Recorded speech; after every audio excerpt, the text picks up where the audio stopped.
complete this section.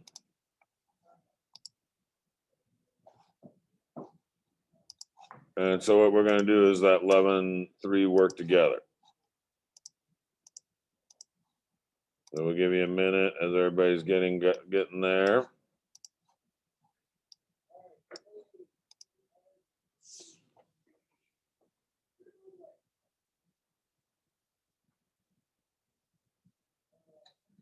All right, so 11-3.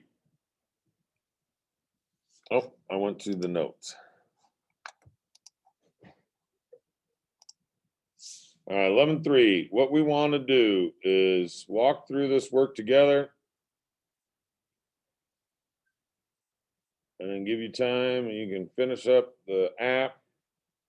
What we did and what we talked about was board of directors declaring a dividend, and the fact that when you declare a dividend, it is one transaction, but when you declare a dividend, you don't pay it until a later date, usually a month later.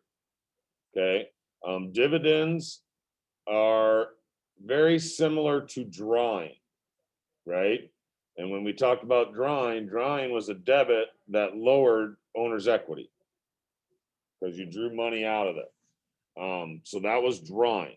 Well, dividends lowers retained earnings, lowers our money that we have, but we're rewarding our investors that have provided and given us money for capital with the stock, and so we reward them with paying them a dividend. And so we're going to have a dividend declared transaction and then a dividend paid out, and we'll use whenever we declare a dividend, we debit it, and whenever we pay it out, we deal with dividends payable. Okay, so we'll kind of look at it here. And I might just hit that pin thing so I can slide it over and make it so that I can see everything. Oh, I lost it. Of course, jeez. All right. So the first one, board of directors declared a dividend of $2 per share. Capital stock issued was 6,000 shares. So we have a memorandum. And so what we'll do in the general journal, this is, I wonder if we have to put December 15. Yep. And so we are declaring a dividend.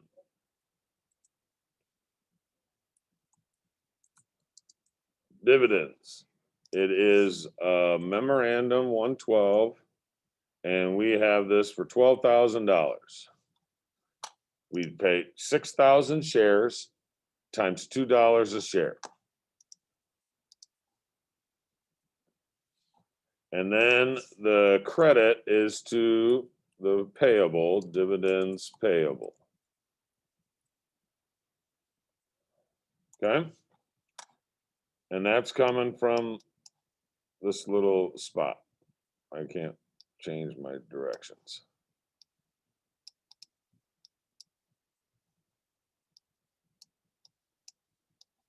All right. And then the other transaction, paid cash for the dividend declared December 15th. And it is check number 556. So we'll go I think it says January 15th. So again, we're paying a month later. We declare it 1 month, pay it next.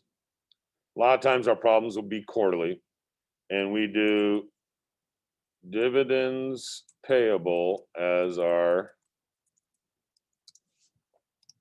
account that we will use. Okay, we pay the dividend, so we take it out of our payable. So we increase the payable when we declared it, and when we pay the dividend off. And when we pay it off, we will go to the cash payments journal and write a check for $12,000. A lot of times you write the check to a certain part of you might write it out of your general fund to the payroll, to like a dividends fund, and then the dividends, so there's some checks and balances. You're probably not writing out of your general checking account area, okay? And I believe that's all they ask us to do, right?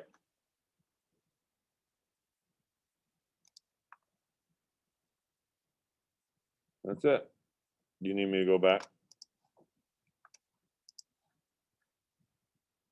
So that is the work together. I'll show you here. I got it up in case I click out of there too quick.